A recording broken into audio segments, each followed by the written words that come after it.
years ago, my pastor taught me that there were two types of prayers. There's the please prayer and the thank you prayer, and they have one thing in common. They both relate to God giving you something. Well, how many times has God thanked you for a gift that you gave Him? What about what you have given or what you haven't? In the chapter of Matthew 19, verses 16 to 22, a rich man learns that he must give up his possessions to earn his way to heaven. In today's world, that's difficult. So it's more common to give to others by volunteering or donating money. But is that really giving to God? After reading the scripture, I still had some questions.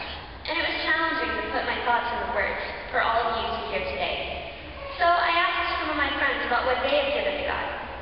The experience of talking with them was breathtaking. The conversation would start with me and one other person, and 2 hours later, there would be 5 of us, plus a teacher sitting in the hallway, with all of our heads buried in one Bible. My Mormon friend Brittany stated that she gave up her life in California for God.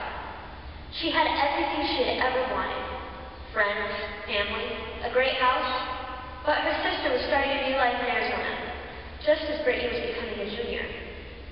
She said that she could feel God telling her to help her sister in her new life. She says she feels blessed by Him after performing her services. She gave up all she had known for God through selflessness.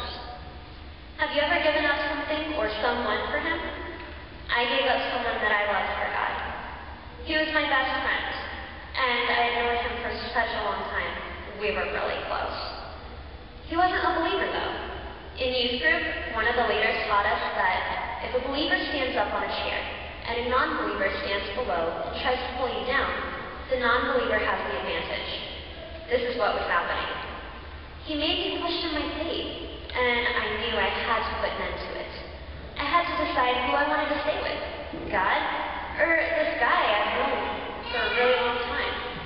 To many of you, this sounds really easy, but as a confused teen in the moment, it was stressful.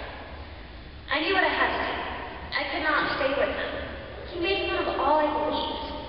He tried to pull me off of my chair, but God gave me the strength to hold on. I don't know where that boy is now, but He knows which guy I chose to stick with. I gave up my best friend for God. Slowly, my life has only become better because of such a seemingly small and yet significant decision. Not all of us can give up our loves or buddies to Him. A good friend of mine, Mitch, stated that you can give up your heart, your life, your entire being, and the way in which you live. My teacher said, if you don't have possessions, give yourself. It sounds easy enough, but it isn't. Why are we all in this church right now?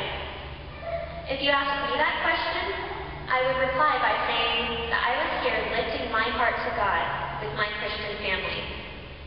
Giving your life doesn't mean just going to church. It means giving up on acting like everyone else out there. No sinning? Well, we know that's tough, but is it possible? Forgiving others? Find it in your heart to forgive only when you are ready. And that alone will make God smile. Service to others? Volunteer. Send a card to cheer someone up, or go out of your way to do a good deed for someone else. Drop the negative influences in your life if they are pulling you away from God. Live your life in Him, and you will be blessed in return as His gift of love for you. So put down that dusty of distraction in your life, and lift your heart to God, and live in love in Him. Hey everyone, my